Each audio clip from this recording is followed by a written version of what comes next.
So the topic of this video is going to be um, self-defense, martial arts, and just philosophy of what what I personally um, look at for self-defense issues. So the first thing I'm going to state right now is if you're a pacifist, you might as well just shut this video off right now, because all I'm going to do is piss you off, and I don't want to listen to you whine about it. I started out in Taekwondo and started kind of branching out from there. I did a little bit of a lot of different things. Got into Katori, Katori Ru, and um, Hoshin, which is Hoshin Roshiru. Um, it's also called Jutai Jitsu, I've heard it referred to as. Um, there's the group Bujinkan. The instructor I had kind of did a little bit of all of that. He also did some of like the Goren no Sho, the Niten Ichi, Book of Five Rings um, martial art, Musashi's two sword style. My personal preference with that was I do enjoy working with weapons. My personal thing is I like swords, short swords, knives. I like pretty much any instrument that can be used for self defense. Um, what I am mostly geared to at the moment is defense against weapons, either with a weapon or open handed.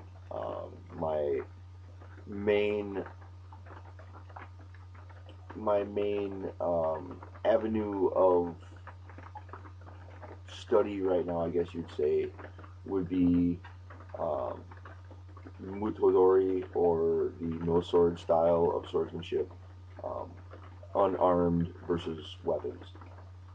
The Systema, the Russian martial art. Um, Mikhail Rabiko, phenomenal, phenomenal person, amazing instructor. If you go on YouTube and just search Systema, Systema, you will find thousands of videos. Vladimir Vasiliev is the main instructor in North America. Amazing. Go and watch the videos. This guy is just phenomenal. That's the only word that I can use to describe him. And for those people who like watching Steven Seagal, I have nothing against Steven Seagal and Aikido or Aikido-Jitsu or any of those similar variety of martial arts. They are good for what they are. I think they're a little bit too structured for most people. It, as in, it takes a long time generally for someone to get good at a couple of techniques. And I mean that's with pretty much any martial art. And the reason that I like Systema is it's not structured. I mean it has basic rules, it has basic concepts, but it's based on intuitive reactions. It's based on natural movement, body mechanics, and breathing, breathing and moving, and that's the most elementary description of any combat style that you could ask for. It's based on what your body naturally wants to do. Now, I'm not gonna say that martial arts like say capoeira or uh, Jeet Kune Do or Wing Chun or Tai Chi or any of those structured systems are not good systems.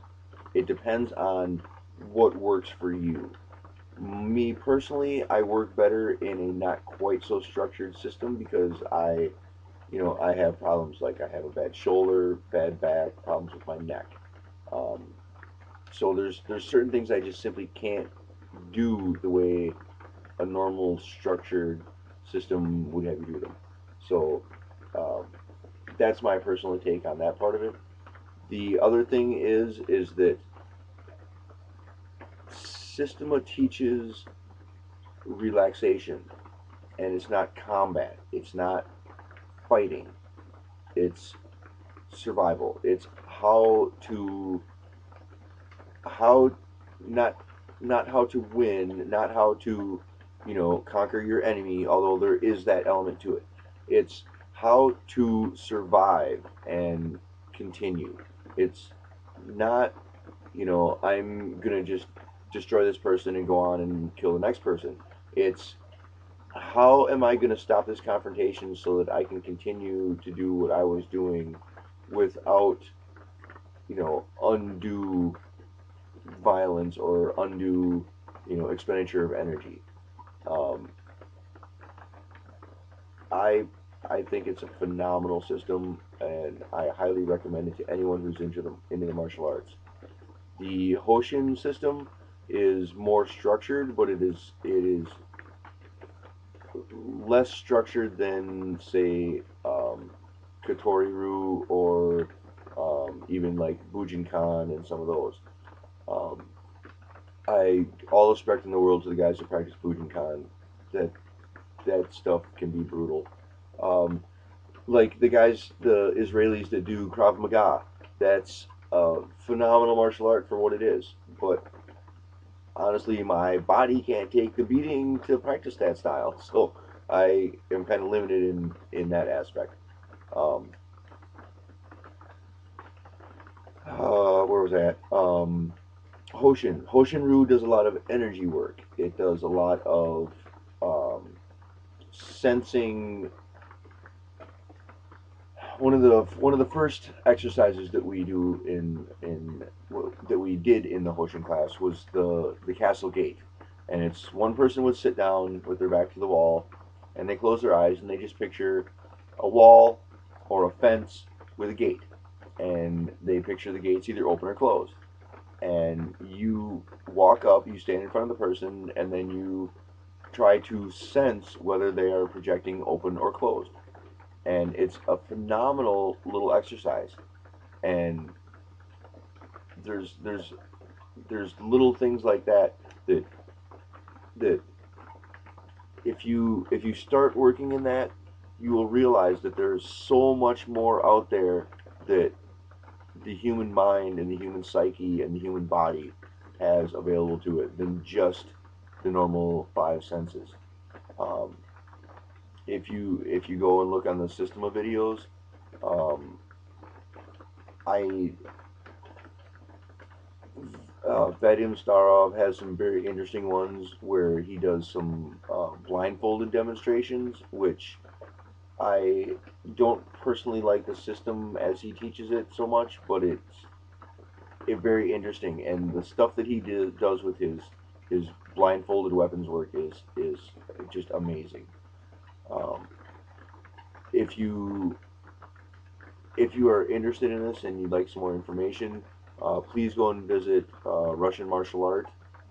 It's based out of Toronto, um, or search Systema on YouTube and Vladimir Vasiliev or Mikhail Rabiko. Those are the Mikhail is the original founder, and Vladimir is basically the second in line for.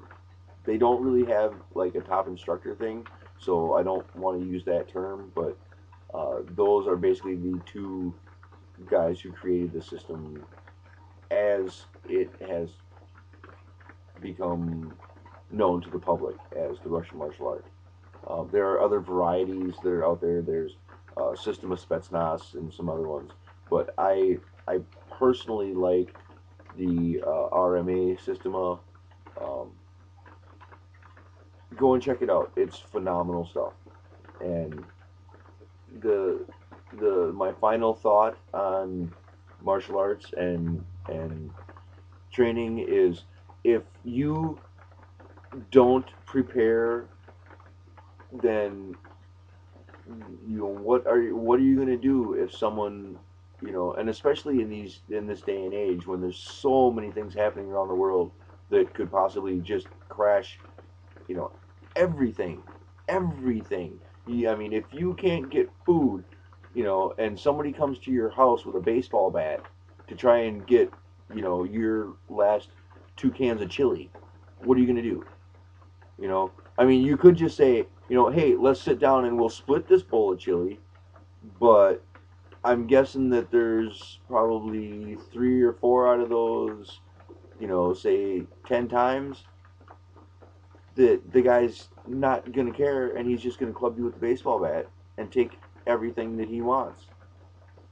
When society collapses, the rules no longer apply, and it's not just for the criminals. It's the rules no longer apply. Period. Even law-abiding citizens will break the law to eat.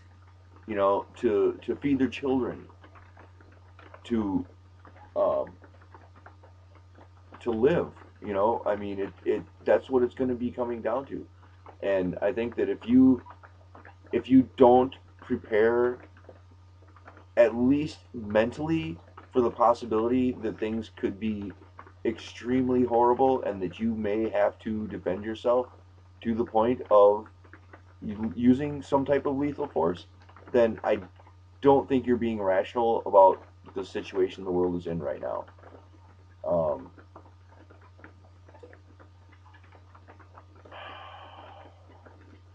Stay strong and prepare. Be aware of your surroundings, and just good luck.